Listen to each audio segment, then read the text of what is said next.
You're listening to Heritage Radio Network.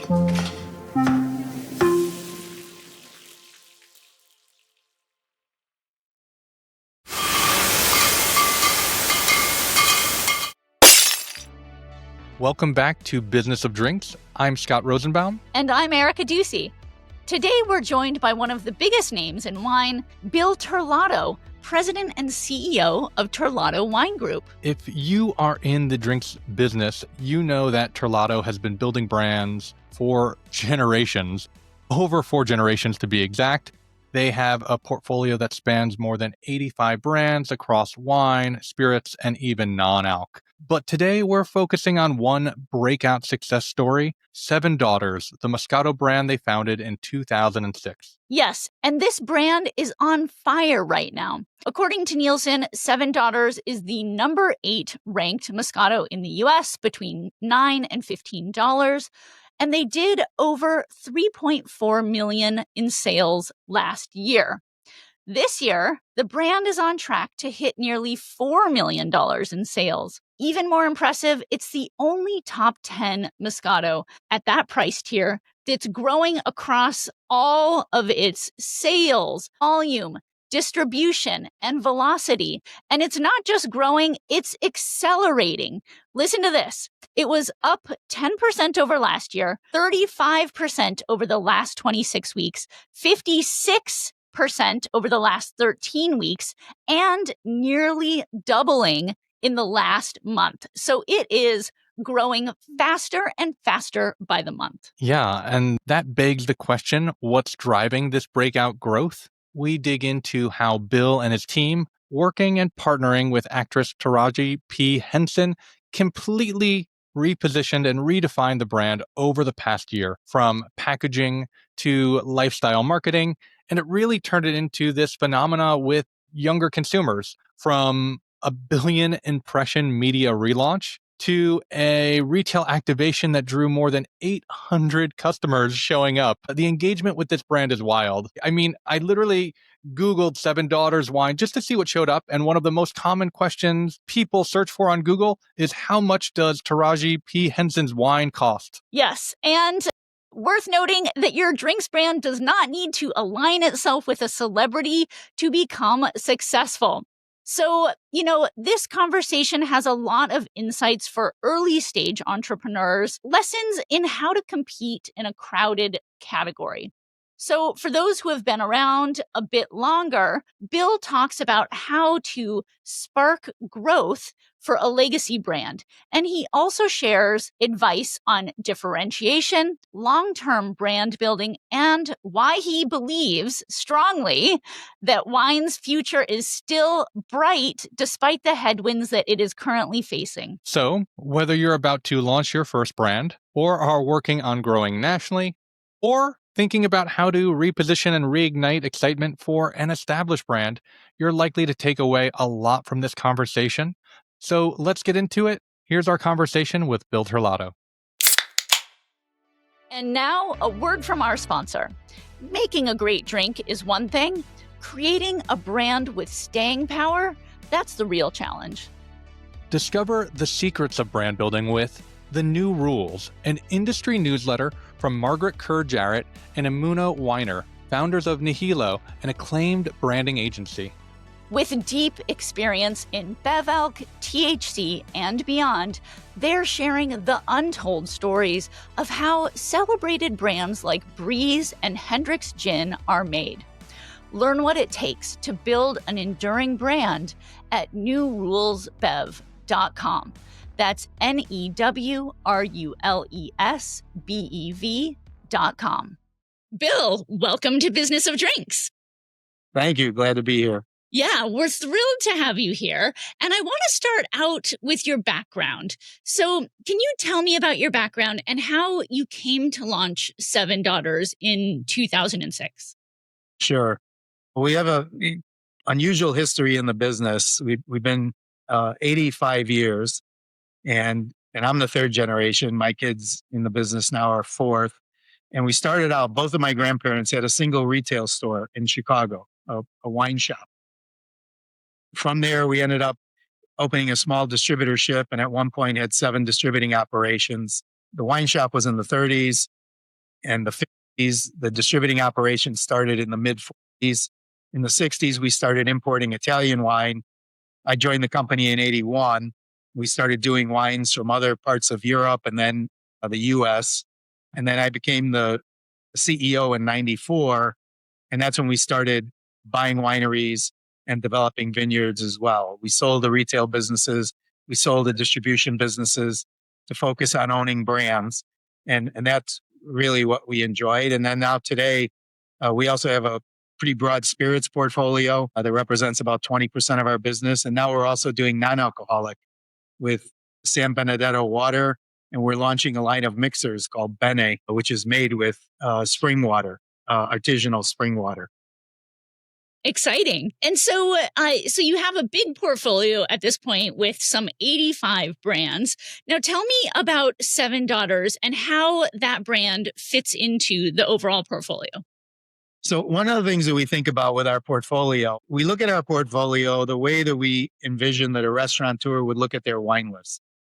Different regions, different styles, different varietals, different price points. It's not like a cookie cutter, one size fits all type thing. And so we want that when someone goes in and they look at a wine list, that every category that's on a wine list can have something of ours in that category. And Seven Daughters is, a brand in a category that we didn't have a lot of other wines. We've been doing it for a number of years, and it was the number one on-premise Moscato in the US for a long time. I didn't really love the label.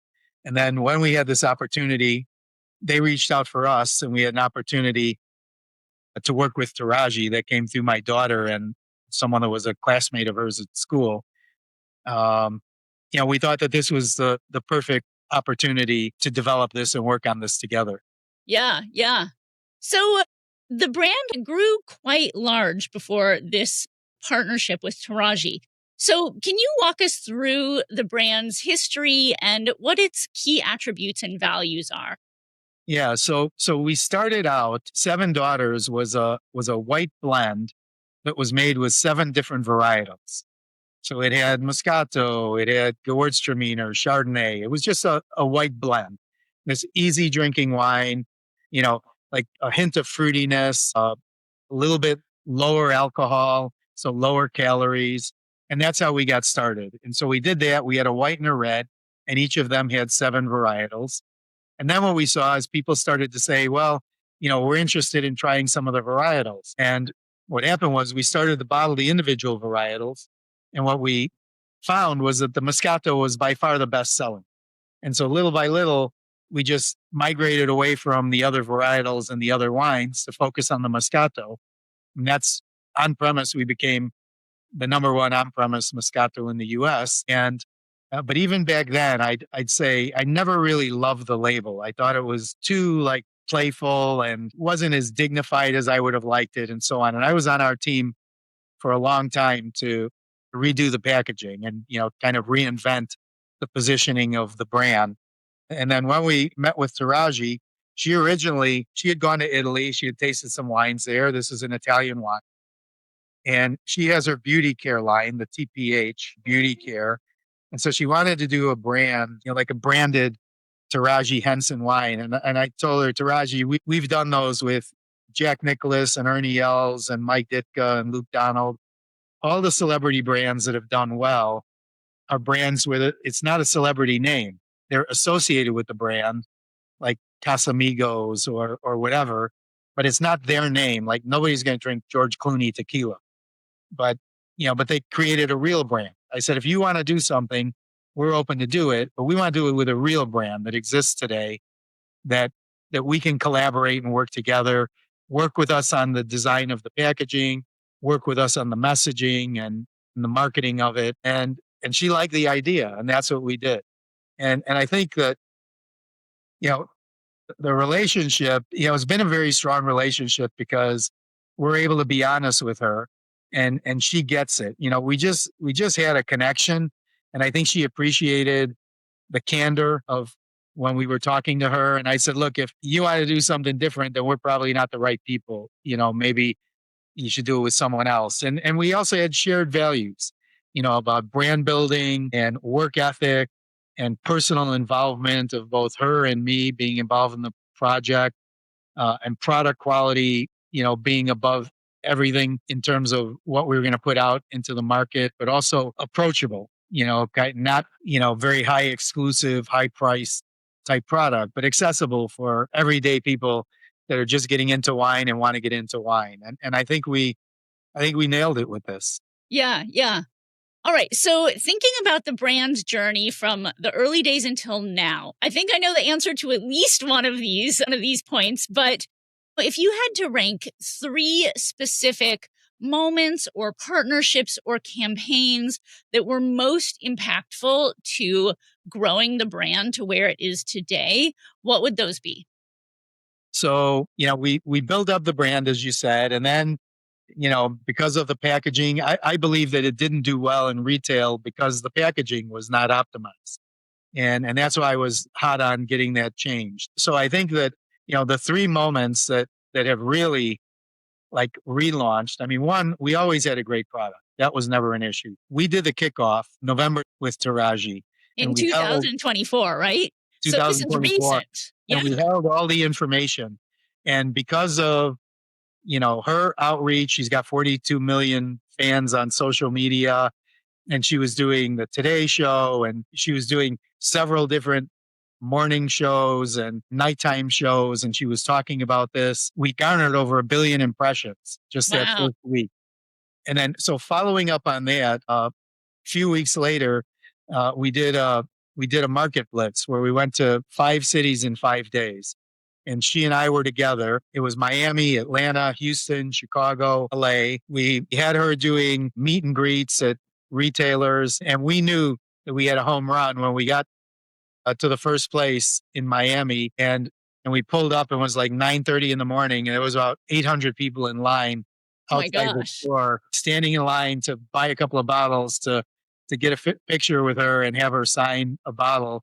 And the retailer telling us he thinks he didn't order enough wine, the distributor to ship more wine. So we did that. We launched on Instagram. There was no paid support. And literally, we launched a brand new site on Instagram that within a period of like 60 or 90 days had 39,000 followers. And the product was good. So I think everything just came together. And I can tell you what I appreciated working with her. She was a real pro. Like, we were meeting down in the lobby at 7:30 every morning, getting ready, fly to a city, drive to the store, meetings with distributors, meetings with her doing these meet and greets with consumers, us doing in the afternoon a distributor event where the sales reps got to come and meet her Yeah. and see the product and see the plans, and then kind of rinse and repeat the next day. And always showed up, on time, smile on her face, ready to go, full of energy. It was just refreshing to see because she's not a diva or a prima donna. She knew what we were there to do. And I think she appreciated the fact that I was there on every one of these as well, because she said to me, this shows to me that it's important to you too, Yeah. not just Yeah. to me, and appreciated that I was there. And we just developed a friendship, over spending that time together. And even the other night, she was on one of the late night shows, and she said, I feel like I'm part of the Terlato family. And, that was very gratifying for us to hear that because we feel the same way about her. Yeah. Well, I mean, this brand has been on an incredible growth trajectory since its refresh. It's now the number 8 ranked Moscato in the US between the $9 and $15 range, with dollar sales over $3.4 million in the last 52 weeks, and on track to sell close to $4 million in 2025, which is remarkable. Looking at the data, velocity has kept growing double digits each quarter this year. And much of the wine industry is in decline. So, I think with celebrity involvement, sometimes there can be a blip, but not sustained growth. What is leading to the sustained growth of this brand? So I think when you look at the product, when you look at the personality that Taraji is, and when you look at the consumer base, I think those 3 things line up perfectly. It's the right product for her fans that are her consumer base in the right price with the right flavor profile, with the right story behind it and an authenticity behind it. And as you said, we look back and they had given me the numbers, but we were up 10% in the last 52 weeks, 34% in the last 26 weeks, 56% in the last 13 weeks, and up 97% in the last 4 weeks. I mean, it just, the momentum keeps building, and it's Yeah. really, we see no stopping it, because even now we're just early on in getting new customers and accounts to put it in, particularly in the off premise. The on premise is doing very well, as it always has, but the retail business is growing dramatically.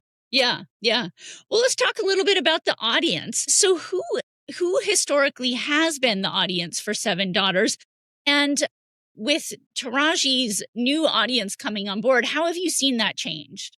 Yeah, I think it's people that weren't necessarily, avid wine drinkers, but they're looking for, beverages that kind of fit their lifestyle and fit their personality. One of the things about this as well, it's low alcohol, 7.5%, which I think is a thing today, and people are interested in that.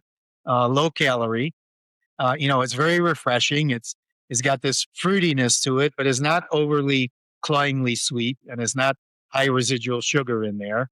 It's very fresh and approachable, and I think it pairs well with a variety of cuisines. And when you look at like Asian cuisines, spicy foods, fried foods, I mean, it's very versatile wine. Plus, the other thing is its mixability.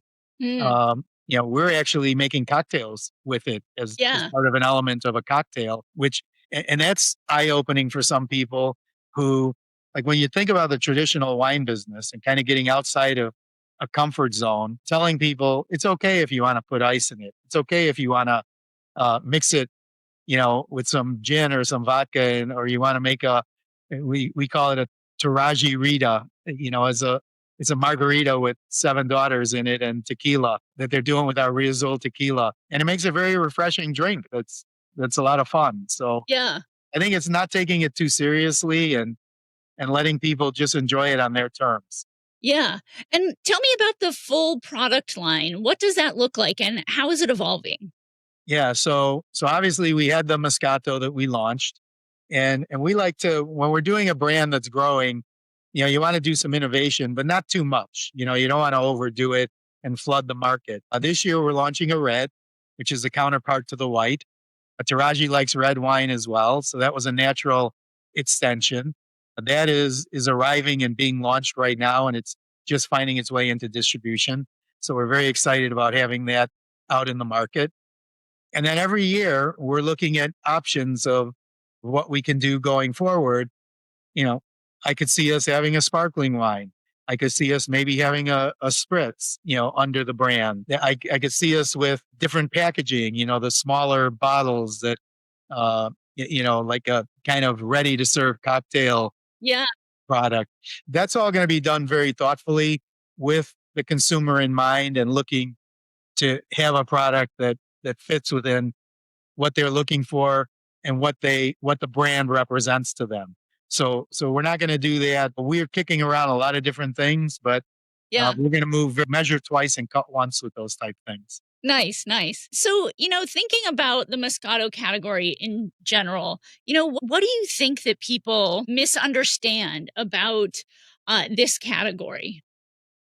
I don't know about people misunderstanding it. I think sometimes in the wine business, there are people that can be kind of full of themselves, of their knowledge of wine and telling people what they should drink.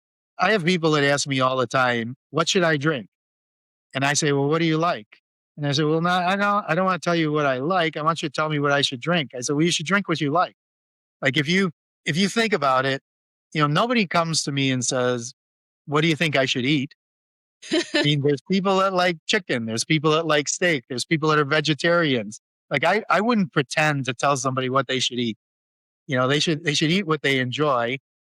One of the things I always tell people is, if you want to learn, the question is, what should I do if I want to learn about wine? I always tell people, if you want to learn about wine, go 90 days and never drink the same wine twice. Yeah. It forces you out of your comfort zone.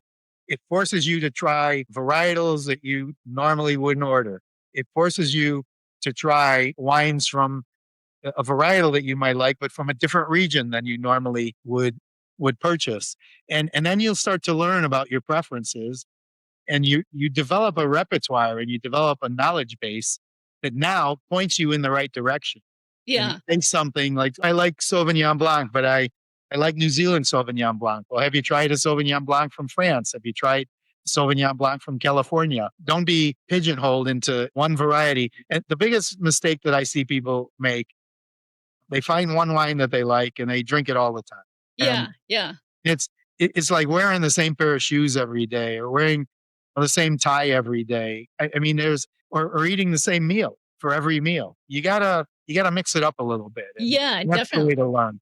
Yeah, and Moscato is such a great gateway wine, right? Like for people who may not drink a lot of wine or be familiar with the flavor profiles, it's such an approachable, refreshing, delicious drink that, it's an easy way to just get into the category. And then who knows? I mean, over time, your taste may change. Yeah, it's a flavor profile that's very accessible to people.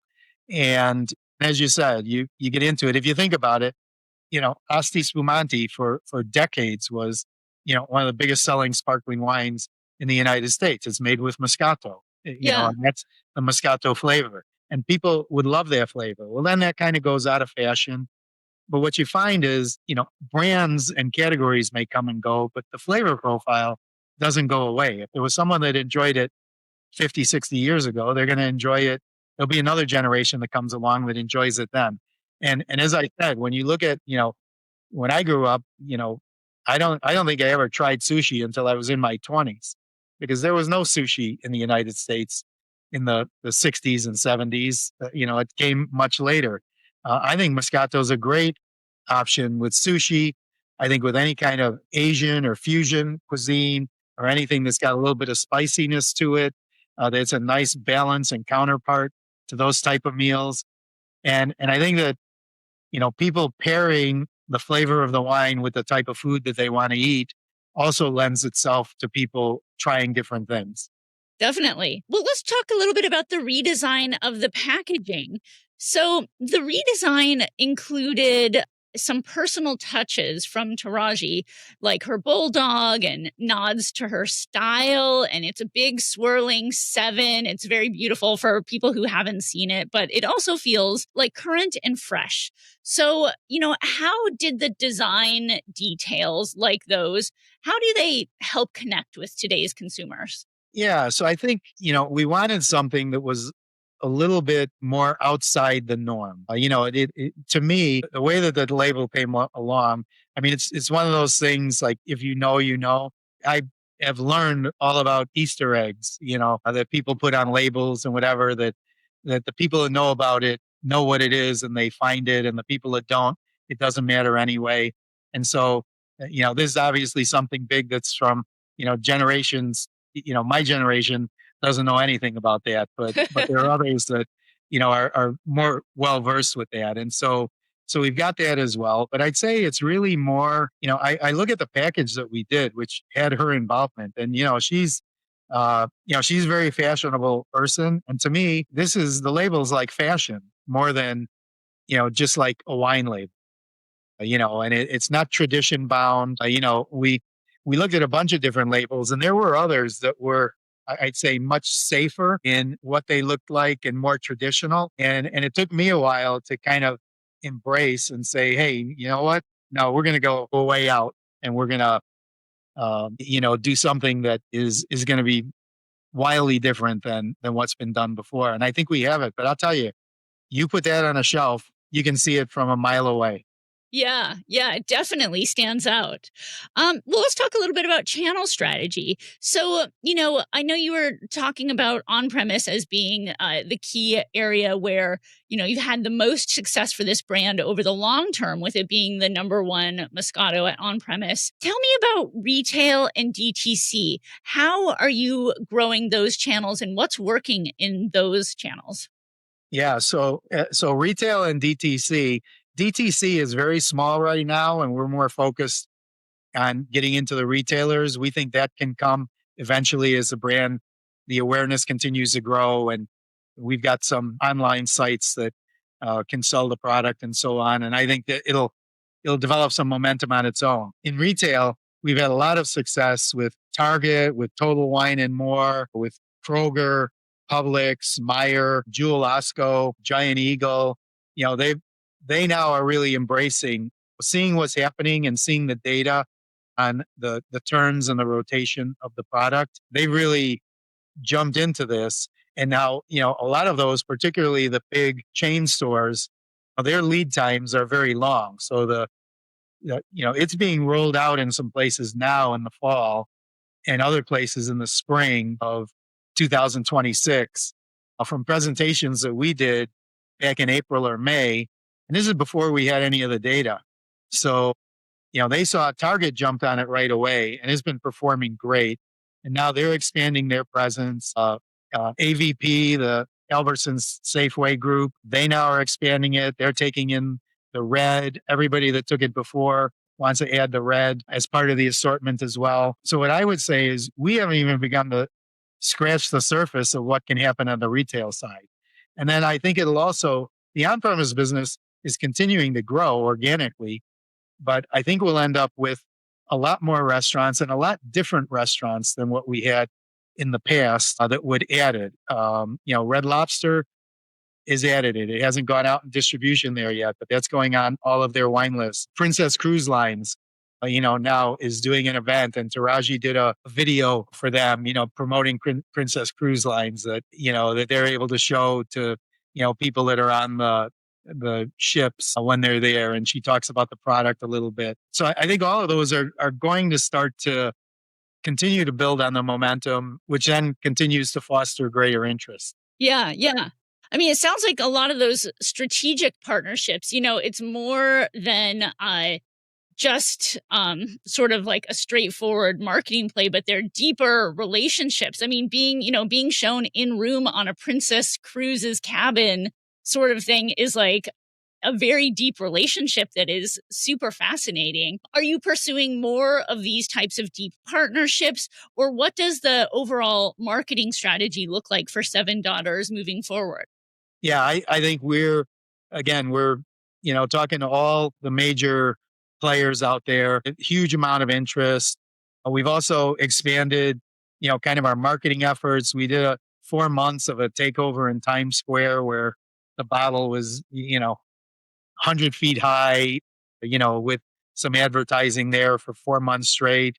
We've been doing these wine and culture events. We just did one in DC, which is where Taraji's originally from. So, it's a comprehensive marketing plan to create awareness for the brand, build on the momentum that's going through the sales, and then expand the distribution through programs with the distributors as well.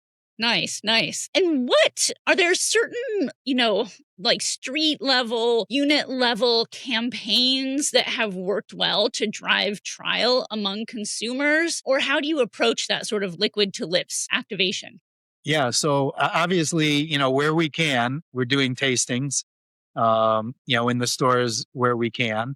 And then obviously we do, they're limited, but probably there'll be 5 to 8 a year. I know Taraji's coming here to Chicago in a couple of weeks, and she's going to be in 3 or 4 stores over a period of a couple of days doing signings there. We'll probably do that about 3 times a year. So maybe, 6 or 7 different markets where she'll be able to get out and people will be able to meet her and spend some time with her. That's always, I'm amazed when I see the outpouring and love for her, from her fan base. Yeah. Just to take a picture. And again, as the brand continues to grow, I think more people are going to want to jump on this. Yeah, definitely. With younger consumers drinking less alcohol overall, what role do you see these sort of approachable, lower ABV wines like Moscato playing in the wine category's future? Yeah. So I think, for any brand, the way I think of it, every wine has its moment to shine. Some is in a fancy, 7-course meal at a Michelin starred restaurant. And some it's, sitting at the pool on Saturday afternoon with your friends, or, girls' night out or something like that. So every wine has its moment to shine. What you really want to have is you want to have product that's distinctive. Everything that's prized in life is recognizable and it's distinctive. And so you have to have something that, when people try it, they know exactly what it is and it means something to them. And I do think that the low alcohol, is part of it. And I think that's a plus for this brand. But I don't think that it needs to be tied to just that. I think that there are other, the types of cuisine, the occasions when you're going to do it. Are you going to bring it as a gift? Are you going to, baby showers, whatever it is? But anywhere that they see an occasion where that brand does something to enhance the event or the occasion that they're doing. And what I think here is what we have is an everyday approachable luxury. And, you don't have to spend $100 a bottle, to get something that, makes you feel good about the occasion and what you're doing. It's an everyday luxury. You could drink it every day if you want it. Yeah, yeah. It's interesting because I think that really plays into what we see a lot of Gen Z's talking about, which is this like little treat culture. So, this idea of just like having a special moment for yourself, or like, buying like the coffee at the specialty coffee drink at the end of the day, or like something like that just feels like you're having a treat, that you're treating yourself well. And it is such low ABV, 7.5%. So I think that opens up a lot of opportunities for the wine to be served, right? Like, brunches, like the baby showers, the wedding showers, like all those sorts of occasions where it can be served. And people are into experiences. They want experiences. We just totally redid our visitor center and built a concierge building and outdoor sky lofts and terrace and patio at Rutherford Hill, because, to us, the idea of just going to a winery, standing at a tasting bar and ordering 3 glasses of a flight and paying so many dollars, that you could do it anywhere. What we wanted was people to be able to have an experience that they couldn't get anywhere else. And so we created this concierge visitor center with these terraces and these lofts that look out over the vineyard. We're one of the few wineries that our traffic is way up, and our events are up, and the retail sales at the winery are up because we created an experience. Exactly. And, you're talking about Rutherford Hills, another Terlato brand. And that brings me to the question, Seven Daughters is one of many brands, like some 85 brands in your portfolio. So I wanted to ask, like, what lessons do you bring to Seven Daughters from managing this, large portfolio with a lot of, wineries that you could visit in person, to brands that are very consumer focused brands, fine dining brands? Like, there's a huge range of brands. So what lessons do you bring to Seven Daughters from that vast experience? Yeah. So I think our portfolio is a huge strength for us. I think we're one of the few, if there are even other wine companies in the country, that has a product that could be in every account, every licensed account, be it on premise or off premise. Whether it's from a 3-star Michelin restaurant, we have dozens of brands that fit there, to, kind of an everyday, fast casual or fast food chain. In our portfolio, there's something for everyone, every account, on and off premise, every consumer. Not every consumer is going to like every one of our wines, but there is a wine in our portfolio that every consumer that drinks wine and spirits as well will like one of those wines. And so, our goal is to have a wine in every licensed account in the country. And you have to have a portfolio that's able to do that. There are wines that we have that, and let's say Seven Daughters, might not ever be in a 3-star Michelin restaurant, but we don't need to be there because we have other wines that can be there and should be there and will be appreciated there. But then some of those wines aren't going to be in Red Lobster, but we have a wine that can be there too. Yeah. And that I think is important. Yeah. And I looking at the overall footprint now for Seven Daughters, how many states is it in? Oh, we're in all 50 states. Okay. Okay. Yeah. Yeah. And then thinking back to the launch of the brand, if you can think back to 2006, I mean, one of the things I wanted to know is that, this wasn't a small brand before the Taraji partnership, leading up into the early 2020s, you already were more than a million cases. So what was it that helped this brand grow in the early days and then get to scale that most brands will never see? Yeah. So I think it was one, it's the quality of the product. If you don't have a product, you can put product out there and people will try it, but if they don't like it, they won't go back. So the quality of the product needs to be there so that you get repeat purchases. And then I think that our on-premise strength and focus as a company helped that to really develop itself on premise. And then, the other thing that we're always talking about, if you're standing still, you're actually going backwards. So you constantly have to be reinventing yourself and reinventing your positioning. And I know that, I was tired of and didn't really like the packaging and was on our team to develop something. And it's interesting because when we got together with Taraji, one of the reasons we kind of connected with each other, she tasted the product and she loved it. And she was, very retrospect in how she was approaching it. And she said to me, what do you think about the packaging? And I said, no, the packaging sucks. We need to change it. And she said, well, I'm glad you said it, and not me, but she appreciated the candor about it. Yeah. And saw that we were on the same page. And so now we have a package that's as good as the product. We have a partner that we're working with that's able to create awareness and shine a light on that. And we're exposing it to a lot of people that are really enjoying the products. But at the end of the day, if it's not in the bottle to begin with, you have no chance. Yeah. So, we have a lot of listeners to Business of Drinks who are emerging brands, small producers. What advice can you share with them to help them build audience and sales in the coming year? So, particularly in the United States, it's very challenging because unlike other wine producing countries, we produce wine here. We have a high percentage of wine that comes from all over the world. It might be, 28, 29, 30% of imported wines. You go to Italy, you go to France, you go to Australia, you go to other wine producing countries, and it's like 98% of the wine that's sold there is local. They do very little of wine coming from other places.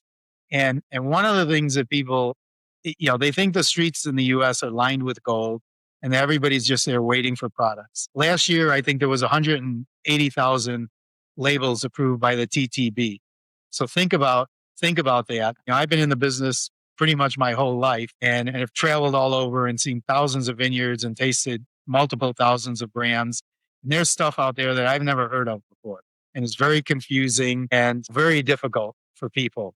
One of the things that we say to people all the time, particularly if you want to be in the US market, you're not competing only with the other wineries that are in your region or from your country. You're competing with everything that's made anywhere in the world that finds its way to this market. And you have to look at your brand. And let's say it's a $15 bottle of wine or a $20 bottle of wine. You're not competing with the other $20 bottle of wines from like Italy. We're competing with every other $20 bottle of wine that's made anywhere in the world. Because if that's what someone has to spend, they can spend it on whatever they want. And one of the things we always say to people to try and get from them, what is it about your brand? Why should any customer that we have drink your brand as opposed to these 10 other brands?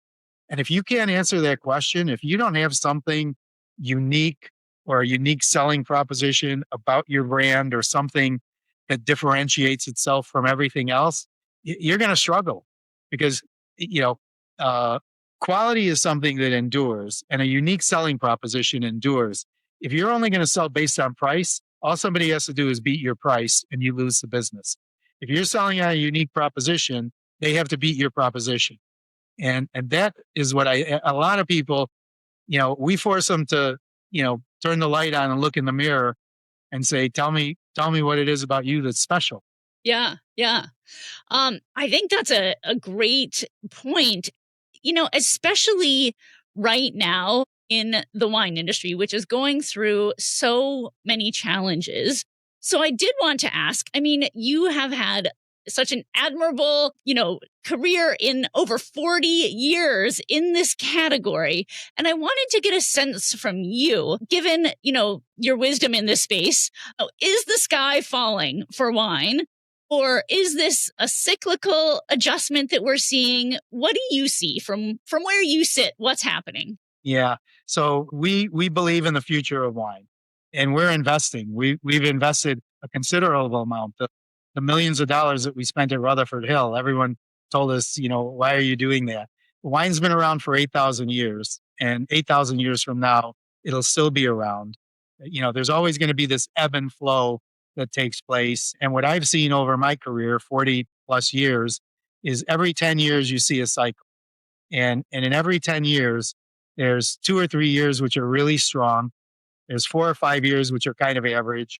And there's 1 or 2 years which are really challenging. And everybody in the industry, when things are good, they think it's going to last forever, but it doesn't. And when things are bad, they think it's never going to get any better, but it does. And you just have to be patient.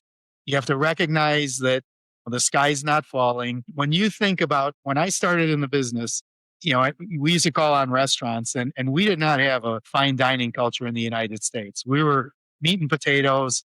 What I described it as people ate to live, they didn't live to eat. And we used to spend time in Europe as kids with my parents and grandparents. And over there, the meal was important to people.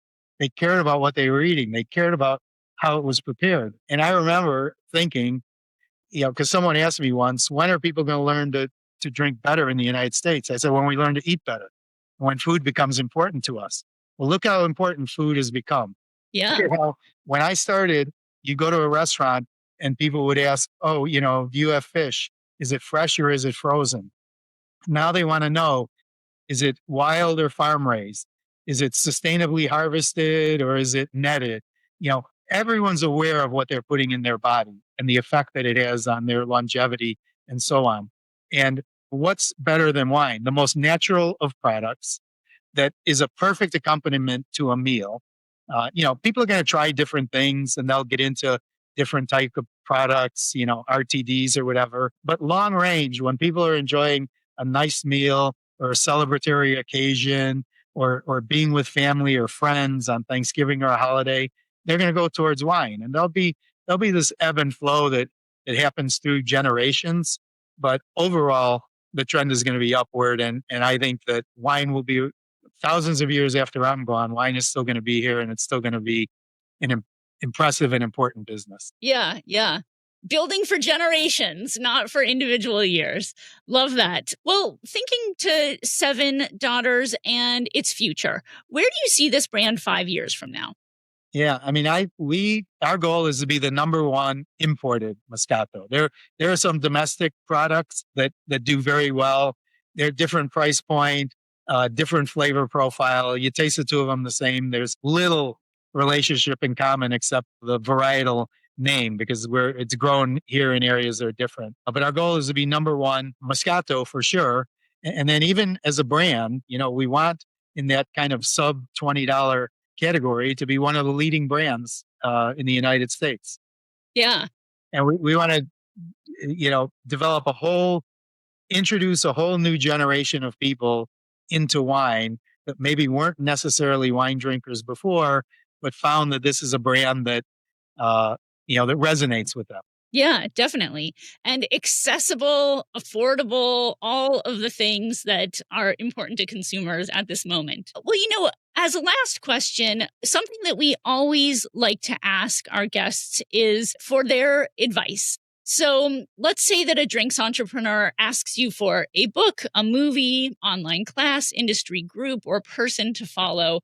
Who or what would you recommend to provide the greatest insight? Yeah, so good question. And maybe, given that it's about the industry and so on, it might be a little bit self-serving, but my dad wrote a book called Taste, A Life in Wine.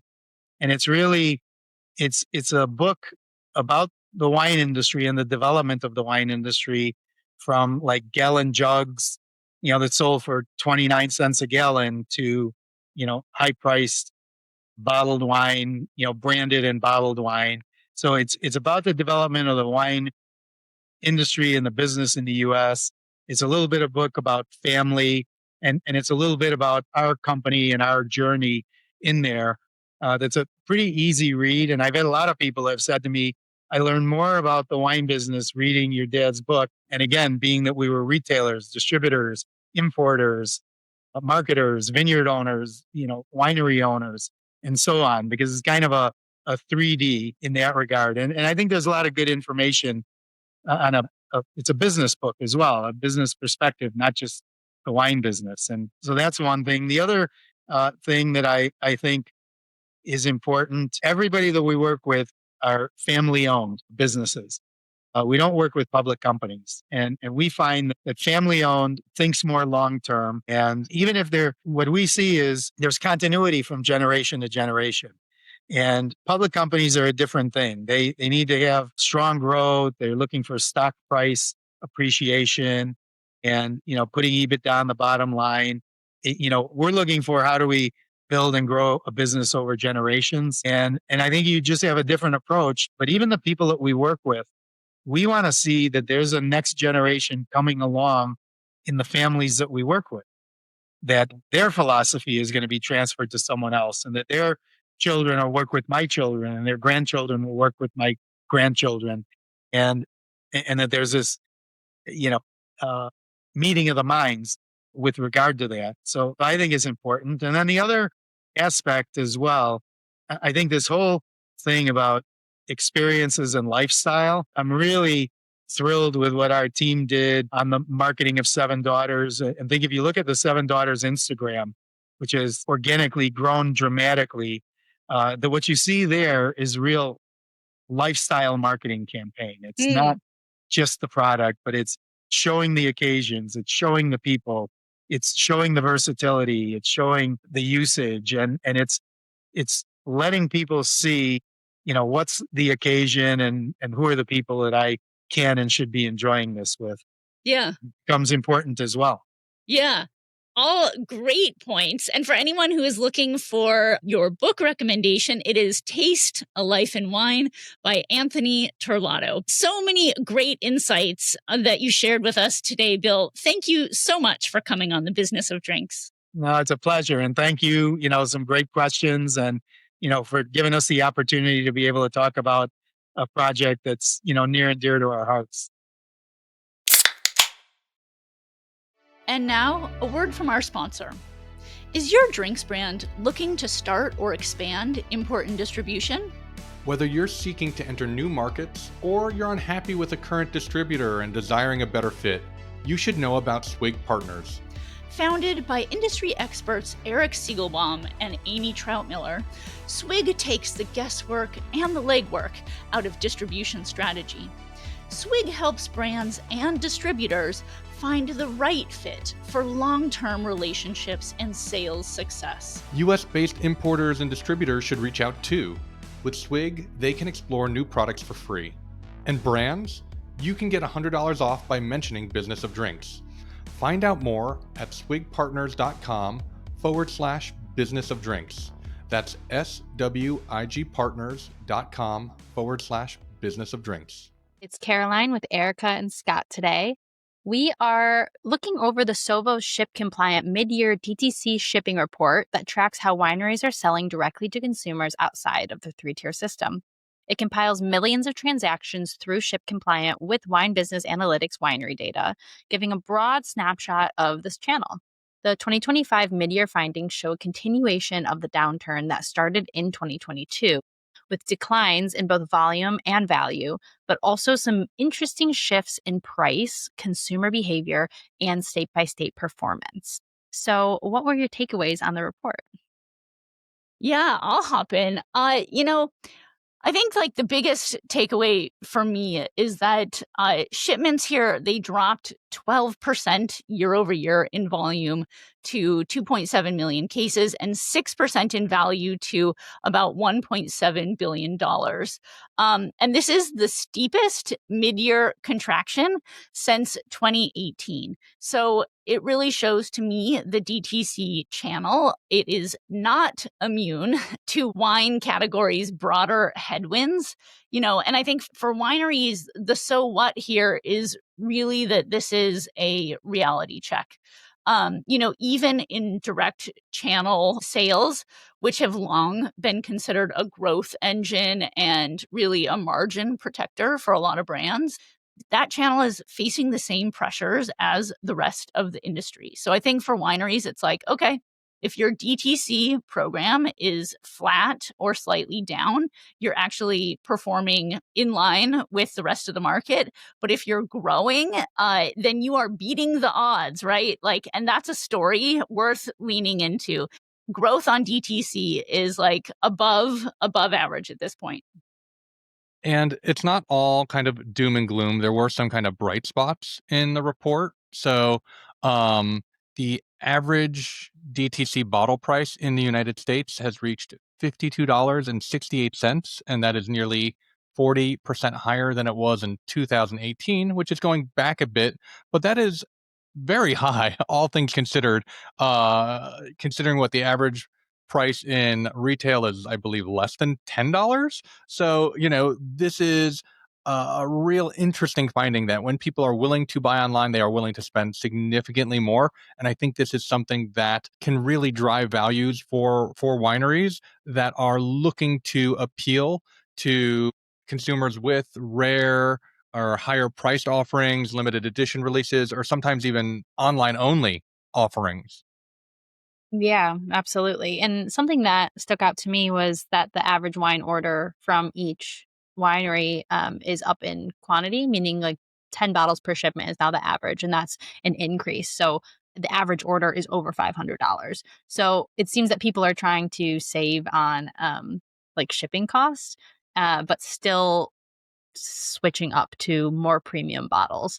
I mean, Napa's average now is almost at the $100 mark average, which I understand that Napa wine is expensive, but that was a little bit shocking to me reading this.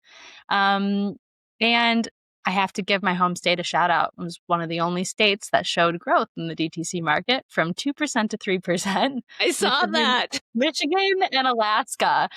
Michigan, I think, is just because it's a Midwest wine market on the rise. Alaska was forced growth based on a new law. So that was interesting to me because I see the wine industry or the wine drinking population growing here. But I always wonder if that's just because I'm existing in my bubble. And I got some proof this time. Yes, go Michigan. Yeah, I mean, it definitely seems like, customers they may be buying fewer bottles, but this premiumization, this trading up is like still happening. And I think that, it could suggest kind of like a bifurcation in the market. Really, we have like higher income consumers who are remaining like willing to spend money on these more expensive bottles. But, it also is the concern of like, okay, but does that say that like entry level buyers are dropping out of this market, right? So I think it's, right now the bright spot is in this premium positioning, but that's also sort of a red flag on accessibility, moving forward for future drinkers. So that's seems to be an area of concern in my mind. I think of like the key leading indicators here, and that this for further and further progression up the price point is somewhat concerning. Yeah, and away from the bigger wineries, the wineries that are 500,000 cases or more got hammered, like with shipments down, I think 24%. Though the tiny producers were the ones who are kind of carrying that premiumization, making really little wine, but charging a lot of money for it. So I don't really know what that means, to be honest with you, but I think you said it best. There's definitely an opportunity here to, per one of the findings, incentivize these larger orders. So, Caroline, as you pointed out, the average order is around 10 bottles. I think they were 9.9, but that is still less than a typical 12 pack, right? So, in a world where they perhaps get consumers ordering maybe less frequently, but getting these larger cart sizes, which has been a trend. And there could be efficiencies gained. Now, obviously, no one's typically ordering 9.9 bottles. That's an average, or even 10. But the fact that it's not landing squarely at, say, 12 is kind of a head scratcher. Definitely. I mean, shipping incentives around case purchases seems like a clear opportunity here. Like, that's a win for everyone, right? Like, I think that is something that is worth leaning into for brands that have not yet considered that. That's great. Well, I think we should leave it there. And I want to ask one question to our listeners on this segment. Do you think that we are watching the premiumization of DTC wine, or are we pricing out the casual drinkers? Send us the DM and let us know. That's all we have for today. So thank you for joining us on the Business of Drinks. Please follow us on Apple, on Spotify, YouTube, wherever you're listening, and hit the follow and notification button so that you'll always know when we post a new episode. Please share us to social or hit the star rating. It really helps us find new listeners. And finally, if there's anything you'd like us to cover, please send us a message. Our emails are open at podcast@businessofdrinks.com, as well as in our Instagram and LinkedIn DMs. We'll see you soon.